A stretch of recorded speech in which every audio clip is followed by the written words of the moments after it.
नमस्कार साथियों।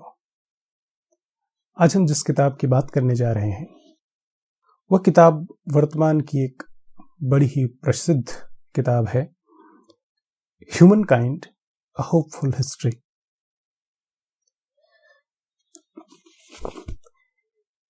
यह किताब प्रसिद्ध डच हिस्टोरियन रुटगेर ब्रेखमान ने लिखी है। हिंदी अनुवाद ही मैंने इसका पढ़ा है, ह्यूमन काइंड मानव जाति का आशावादी इतिहास। इसका अनुवाद भी प्रसिद्ध अनुवादक मदन सोनी ने किया है, जो कि एक ठीक अनुवाद है। आप अगर हिंदी अनुवाद भी पढ़ना चाहें तो यह किताब पढ़े जाने योग्य है। खैर, यह किताब मानव जाति के इतिहास को एक आशावादी नजरिए से व्याख्यायित करती है। आशावादी नजरिए से अर्थ यह है कि हम अब तक मानव जाति के विकास को जिस दृष्टिकोण से देखने के आदी रहे हैं, या मानव सभ्यता को हम जिस नजरिए से देखते हैं, उसमें मौलिक हस्तक्षेप करती हुई है किताब हमें अपनी पुरानी धारणाओं से एक नई धारणा की ओर ले जाती है। अब जब हम यह कहते हैं कि यह किताब मानव जाति के इतिहास को आशावादी नजरिए से व्याख्यायित करती है, और वहीं हम कह रहे हैं कि यह हमारी पुरानी धारणाओं से अलग नई धारणा की तरफ ले जाती है, इसका अर्थ है कि हमारी जो पुरानी धारणा है वह मानव को लेकर एक निराशावादी धारणा को हम मानते रहे। जैसे निराशावादी धारणा कहने से मेरा आशय यहां यह है कि हम अब तक यह समझते रहे हैं कि मानव मूलतः स्वार्थी होता है, क्रूर होता है, लोलुप होता है, एकांगी होता है, जबकि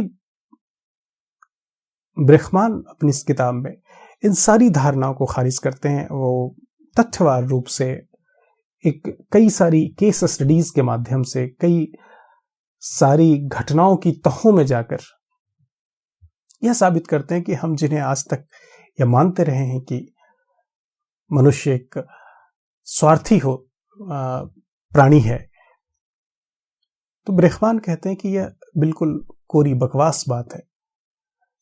मनुष्य मूल रूप से परमार्थी और भोला प्राणी है, वह स्वार्थी कदापि नहीं है। तो इसे वह कैसे साबित करते हैं? वे कहते हैं कि मनुष्य को समझने की हमारी जो चेतना अब तक जो विकसित हुई है वह मूलतः हॉब्स जैसे सिद्धांतकारों के सिद्धांत से निर्मित होती है, जबकि मनुष्य मूलतः हॉब्स के कहीं विपरीत रूसो के सिद्धांतों से अधिक साम्यता रखता है। अब हॉब्स का सिद्धांत दरअसल है क्या? संक्षेप में समझें तो हॉब्स यह कहते हैं कि मनुष्य मूल रूप से मनुष्य की जो प्रकृति है वह एक क्रूर और स्वार्थी स्वरूप की है। इसका कारण क्या है? इसका कारण यह है कि मनुष्य अपनी सुरक्षा के भय से आतंकित है, कि वह अपनी सुरक्षा को लेकर ज्यादा सजग है। तो वह सुरक्षा की वजह से और प्रतिस्पर्धा की वजह से वह एक दूसरे के प्रति युद्ध और एक दूसरे को लेकर हिंसा की मनस्थिति में होता है। और यही वह हॉब्स यह बात कहते हैं कि अगर मनुष्य को उसकी प्राकृतिक अवस्था में छोड़ दिया जाए जैसा कि वह है, तो वह सबके विरुद्ध सबके युद्ध की स्थिति होगी। हर व्यक्ति एक दूसरे से लड़ रहा होगा, एक दूसरे के खून का प्यासा होगा। और इससे बचने के लिए हॉब्स एक राज्य की संकल्पना पर बात करते हैं, जिसे वे लेवियाथन कहते हैं। लेवियाथन यद्यपि एक नकारात्मक पद है, परंतु वह एक शक्तिशाली राजा का प्रतिनिधित्व करता है। तो हॉब्स की मूल धारणा जो है वह यह है कि मनुष्य मूल रूप से स्वार्थी होता है, जबकि रूसो की धारणा उसके बिल्कुल उलट है। रूसो कहते हैं कि मनुष्य मूलतः भला होता है, मनुष्य मूलतः परमार्थी होता है, परंतु सभ्यता के विकास में जो बदलाव किया उसकी वजह से मनुष्य आज परेशानियों में जकड़ा है। लेकिन मनुष्य का जो मूल स्वभाव है वह परमार्थी होना है, वह भला होना है। सभ्यता को ही वे मूल शत्रु मानते हैं। खैर, अब हम इस किताब की व्याख्या में जाएं तो यह किताब गठन के तौर पर प्रस्तावना और 4 अध्यायों में बटी है। खैर, तो प्रस्तावना में ही ब्रेखमान लगभग इस बात को साबित करने का प्रयास करते हैं कि मनुष्य मूलतः भला कैसे होता है, और इस क्रम में वे मनुष्य के मूलतः भले होने के लिए वे एक प्रयोग का जिक्र करते हैं। वह प्रयोग नीदरलैंड की एक यूनिवर्सिटी में प्रोफेसर टॉम पोस्टमेस का एक प्रयोग है, जिसमें वे अपने विद्यार्थियों से पूछते हैं कि यह बताओ कि अगर किसी विमान में अचानक एक दुर्घटना हो जाती है लैंड करने के समय, और उस दुर्घटना के बाद वे 2 स्थितियां देते हैं कि अगर दुर्घटना में के बाद जो स्थिति होगी तो ए नामक जो ग्रह है उस ग्रह पर यह स्थिति है कि लोग बेहद शालीन तरीके से एक दूसरे को रास्ता देते हुए, एक दूसरे का सहयोग करते हुए बाहर निकल रहे हैं। जो बुजुर्ग हैं उनको आगे निकलने का मार्ग दे रहे हैं, जो सहायता करने वाले लोग हैं उनको रास्ता दे रहे हैं। एक स्थिति यह है।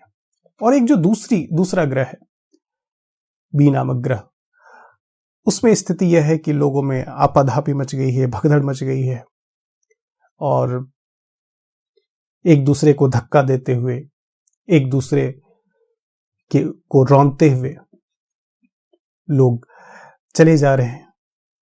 तो दोनों में से कौन सी स्थितियों के यथार्थ होने की संभावना अधिक है?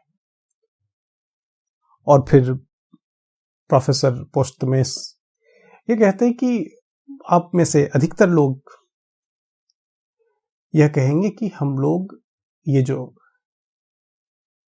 बी ग्रह की स्थितियां हैं, 97% लोग ये मानेंगे कि हम उस बी ग्रह की स्थितियों पर रहते हैं, जहां पे सब लोग एक दूसरे के प्रति स्वार्थ से भरे होंगे और एक दूसरे को कुचलते हुए बाहर निकल जाएंगे। लेकिन प्रोफेसर कहते हैं कि वास्तविकता यह है कि हम अधिकांश स्थितियों में पहली वाली स्थिति में ही होंगे। फिर वे कई एग्जाम्पल देते हैं। ट्विन टावर का एग्जाम्पल, जब अमेरिका में ट्विन टावर गिराया गया था, तो उसमें से जब लोग भाग रहे थे तो कोई ऐसी आपाधापी या भगदड़ या इस तरह की कोई स्थिति नहीं बनी थी, बल्कि लोग घायलों को निकलने का रास्ता दे रहे थे। जो अग्निशामक दल के लोग हैं उनको जाने का रास्ता दे रहे थे, एम्बुलेंस के लोग हैं उनको जाने का रास्ता दे रहे थे। तो लोग एक दूसरे का सहयोग करते हुए बचने के मार्ग सुझा रहे थे या बचने के तरीके ढूंढ रहे थे। उसमें कोई ऐसी भगदड़ नहीं थी। तो ऐसे ही कुछ उदाहरणों को देते हुए ब्रह्मान ये बताते हैं कि दरअसल यह सूचना हम तक, जो अपवादिक सूचनाएं हैं वह हम तक पहुंचती है कि मनुष्य किस प्रकार स्वार्थी है और मनुष्य किस प्रकार दूसरों के खून का प्यासा है और मनुष्य किसी भी तरीके से दूसरों को रौंद देना चाहता है, जबकि मूलतः मनुष्य ऐसा नहीं है। और प्रस्तावना के ही अध्याय में लॉर्ड ऑफ द फ्लाइज का वे जिक्र करते हैं। लॉर्ड ऑफ द फ्लाइज दरअसल एक फिक्शन है जिसमें प्रशांत महासागर के एक किसी द्वीप की कहानी है। कहानी का सार यह है कि उस द्वीप पर कुछ बच्चे एक वायुयान दुर्घटना की वजह से वहां पर फंस जाते हैं, और फिर वह कहानी यह कहती है कि उस द्वीप पर उन बच्चों के फंस जाने से अब वे बच्चे एक दूसरे से कैसा व्यवहार करेंगे, क्योंकि उनके पास खाने के या रहने के बेहद सीमित संसाधन हैं, और वे उनमें से कैसे एक दूसरे से व्यवहार करते हैं। तो लॉर्ड ऑफ द फ्लाइज की जो कहानी है वह यह कहती है कि वे एक दूसरे के प्रति हिंसक हो जाते हैं और एक दूसरे के खून के प्यासे हो जाते हैं और वे झगड़ते हैं, और उनमें से कोई जो फिट होता है या जो प्रतिस्पर्धा में ज्यादा टिक पाता है वह टिकता है। लेकिन ब्रह्मान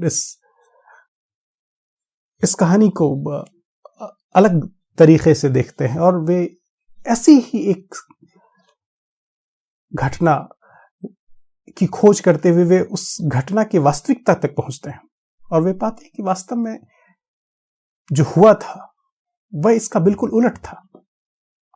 वास्तव में एक ऐसी घटना घटी थी, मगर उसका जो परिणाम था वह बिल्कुल उलट था। वे जो बच्चे वहां फंसे थे, उन्होंने आपसी समन्वय द्वारा, आपसी सहयोग द्वारा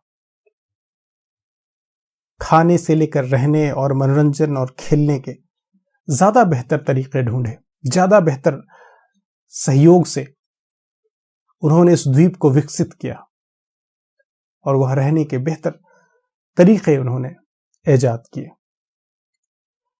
तो ऐसे ही तमाम उदाहरणों के द्वारा ब्रह्मान ये बताते हैं कि मनुष्य का दरअसल मूल स्वभाव यही है। अब वे आगे इस बात पर आते हैं कि आखिर जब मनुष्य का मूल स्वभाव यही है तो मनुष्य के स्वभाव में यह बदलाव कैसे आया। लेकिन मनुष्य के स्वभाव में यह बदलाव कैसे आया, इससे पहले वे मनुष्य की विकास यात्रा पर बात करते हैं कि आखिर इतनी सारी प्रजातियों और इतने सारे वनस्पतियों और जंतुओं के उदय के बाद भी मनुष्य में ऐसा क्या खास था जिसने उसे इस पृथ्वी का नियंता बनाया, इस पृथ्वी पर सबसे बुद्धिमान और सबको नियंत्रित करने वाला प्राणी बनाया। तो उसमें भी सेपियंस में ऐसा क्या खास था कि उसने मानव की भी विभिन्न प्रजातियों को पीछे धकेलते हुए, या फिर मानव की विभिन्न प्रजातियां जो अस्तित्व में नहीं रह पाई जबकि सेपियंस आज तक अस्तित्व में रहा, इसका क्या कारण है। तो जैसा हम लोग जानते हैं कि प्रतिस्पर्धा के कारण, या फिर जैसा कि हरारी भी कहते हैं कि मनुष्य में जो संज्ञानात्मक चेतना का विकास हुआ और उसके मस्तिष्क के आकार में वृद्धि हुई और उसने सोचना शुरू किया, तो इस तरीके से सेपियंस ज्यादा बेहतर प्रगति कर पाया और ज्यादा बेहतर तरीके से इस पृथ्वी पर अपना प्रभुत्व स्थापित कर पाया।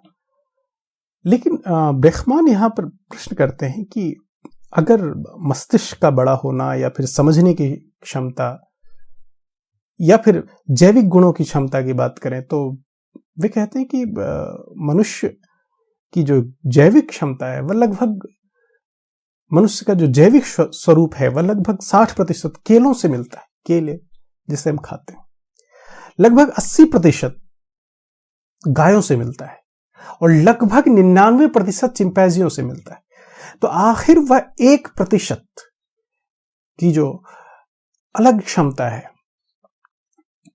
उसमें ऐसा क्या खास है उस 1% में जिसने मनुष्य को इस स्थिति में पहुंचा दिया कि हम चिंपैंजियों को पिंजरे में रखते हैं। यह हो सकता था कि चिंपैंजी हमें पिंजरे में रखते, या कि हम गायों को दूहते हैं, या हो सकता था कि गायें हमें दूह सकती थी। तो आखिर ऐसा क्या है उस 1% में? अगर मस्तिष्क ही महत्वपूर्ण है तो निएंडरथल्स जो सेपियंस से कहीं ज्यादा हृष्ट पुष्ट और मजबूत माने जाते थे, उनके मस्तिष्क का आकार सेपियंस के मस्तिष्क के आकार से लगभग 15% अधिक था। जहां सेपियंस के मस्तिष्क का औसत आकार 1300 सेंटीमीटर क्यूब यानी 1300 घन सेंटीमीटर है, वहीं निएंडरथल्स के मस्तिष्क का आकार 1500 घन सेंटीमीटर था। तो अगर मस्तिष्क ही मानव के विकास में प्रमुख भूमिका निभा रहा था तो निएंडरथल्स आज हम पर राज कर रहे होते, ना कि सेपियंस। सेपियंस पृथ्वी पर प्रभुत्वशाली होता। तो ऐसा क्या खास था?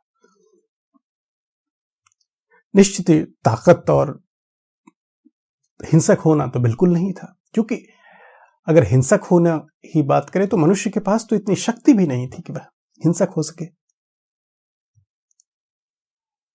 चिंपैंजी जैसा जानवर जो कि हमसे केवल 1% अलग है, वह चुटकियों में हमें मसल सकता है। तो फिर ऐसा क्या खास था? ब्रेखमान इसका उत्तर देते हैं कि इसमें खास यह है कि मनुष्य में बंधुत्व की भावना, मनुष्य में सौम्य होने की भावना, मनुष्य में एक प्रकार की भले होने की भावना, इसने मनुष्य को बेहतर किया। कुछ विद्वान यह भी कहते हैं कि मनुष्य ने छल या कपट से अन्य प्राणियों पर राज किया या पृथ्वी पर राज किया। लेकिन फिर ब्रेखमान फिर उदाहरण देते हैं कि छल या कपट के मामले में भी हम कई सारे जानवरों से बहुत पीछे हैं। हम चिंपैंजियों की तरह भी झूठ नहीं बोल सकते। चिंपैंजी झूठ बोलने में हमसे कहीं बेहतर उस्ताद हैं, वे बेहतर झूठ बोल सकते हैं। कई जानवर हमसे बेहतर छल कर सकते हैं। तो मनुष्यों में ऐसा क्या खास था? मनुष्यों में ऐसा खास केवल इसकी बंधुत्व की भावना और भले होने की भावना, परमार्थी होने की भावना। मनुष्य की इसी भावना ने मनुष्य को इस जगत में प्रभुत्वशाली बनाया। इसके पीछे वे उदाहरण देते हैं, इसके पीछे वे तर्क देते हैं।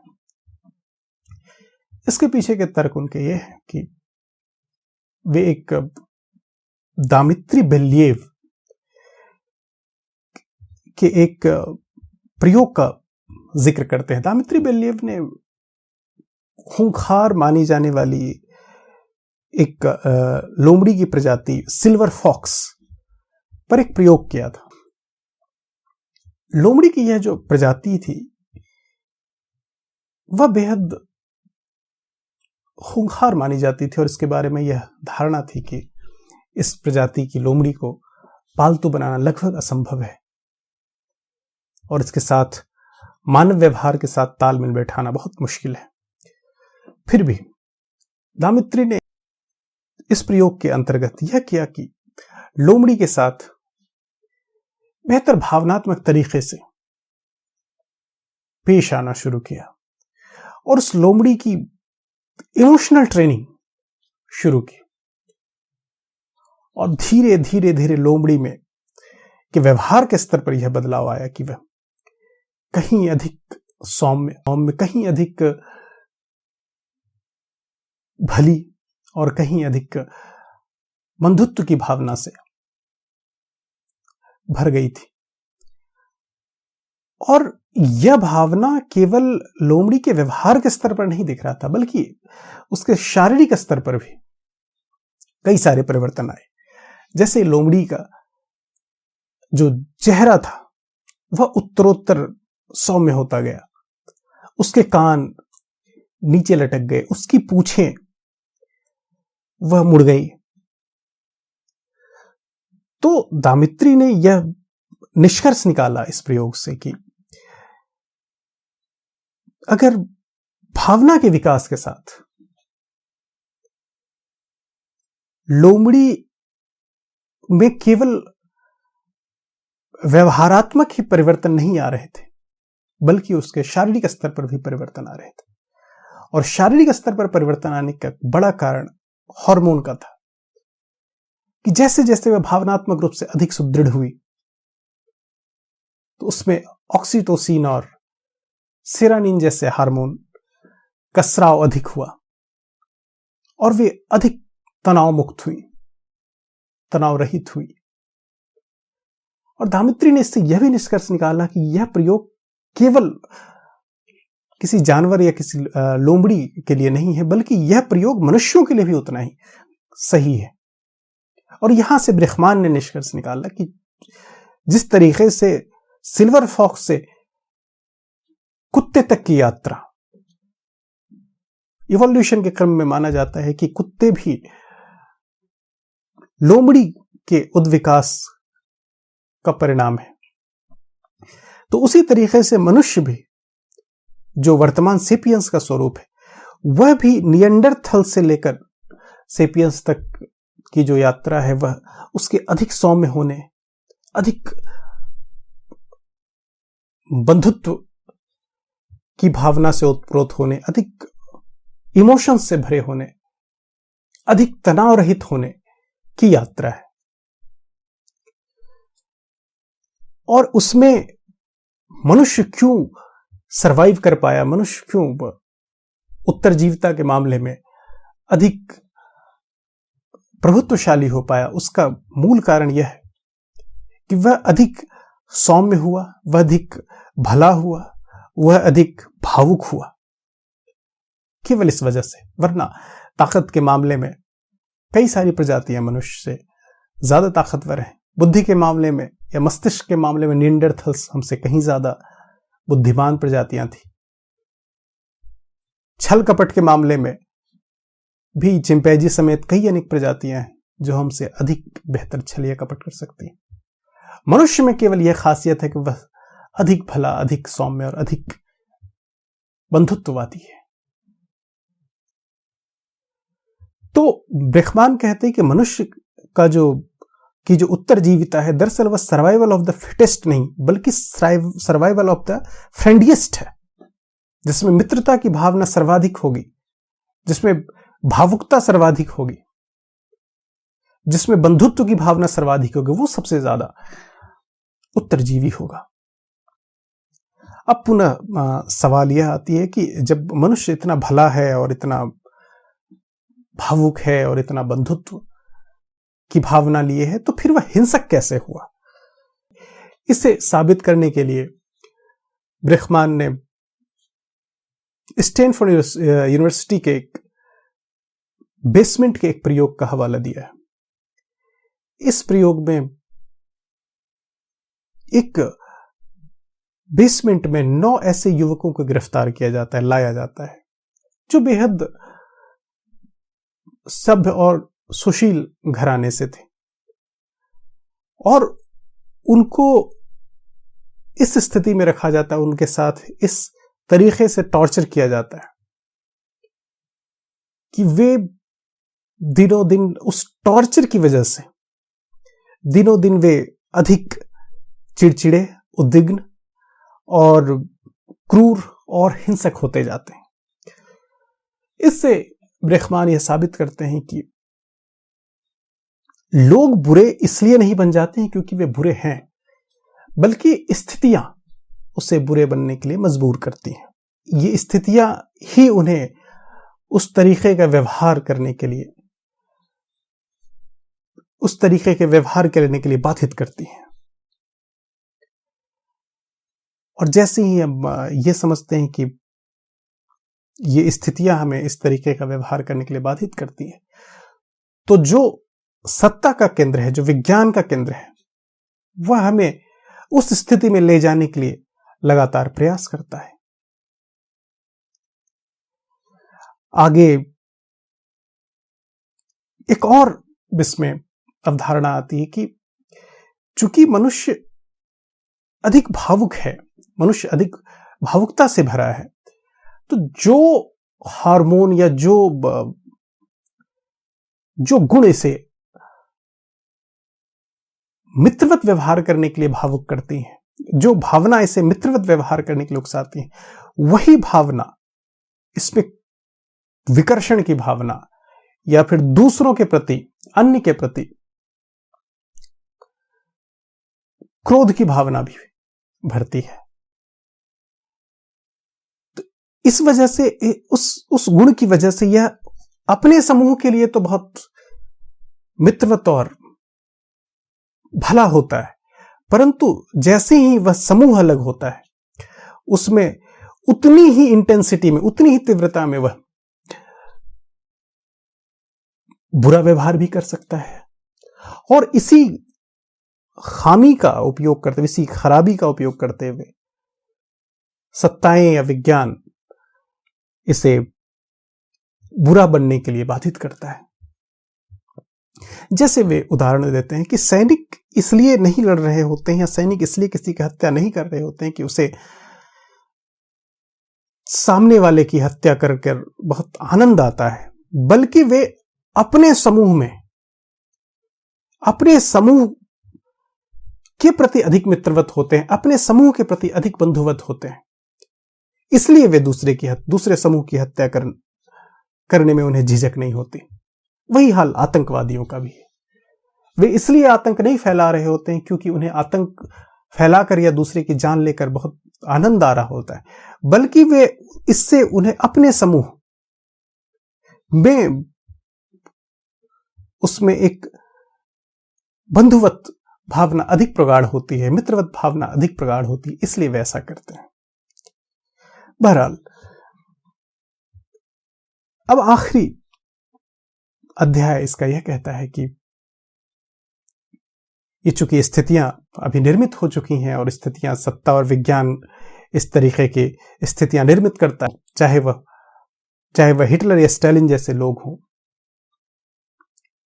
जब वे हिंसा को इस तरीके से प्रोत्साहित करते हैं कि वह जो सैनिक है वह अपने समूह के बारे में सोच रहा होता है, और वह हिंसा करने पर उतारू हो जाता है। बहरहाल, अंतिम अध्याय में ब्रेखमान यह कहते हैं कि अब वह समय आ गया है, या फिर समय यह है कि हमें पुनः शांति की ओर लौटना चाहिए, हमें पुनः शांति की बात करना चाहिए, क्योंकि हमारा मूल शांति है। वे नेल्सन मंडेला के शांति के सफल प्रयासों की चर्चा करते हैं, और बाइबल की चर्चा करते हुए बताते हैं कि अगर कोई तुम्हारे एक गाल पर थप्पड़ मारता है, तो हमें करना यह चाहिए कि अपना दूसरा गाल आगे कर देना चाहिए। शांति का तकाजा यही है। खैर, ब्रेखमान के अपने नजरिए हैं, जो निश्चित ही एक मौलिक नजरिया है, हमें सोचने पर विवश करता है, और हमें सभ्यता को समझने का एक नया दृष्टिकोण अवश्य देता है। आज बस इतना ही। मिलते हैं फिर किसी ऐसी ही किताब के साथ। अगर आप कोई किताब हमें सुझाना चाहते हैं तो अवश्य सुझाएं। हम प्रयास करेंगे कि उन्हें किसी कार्यक्रम में शामिल किया जाए। तब तक के लिए शुक्रिया। आपका दिन शुभ हो।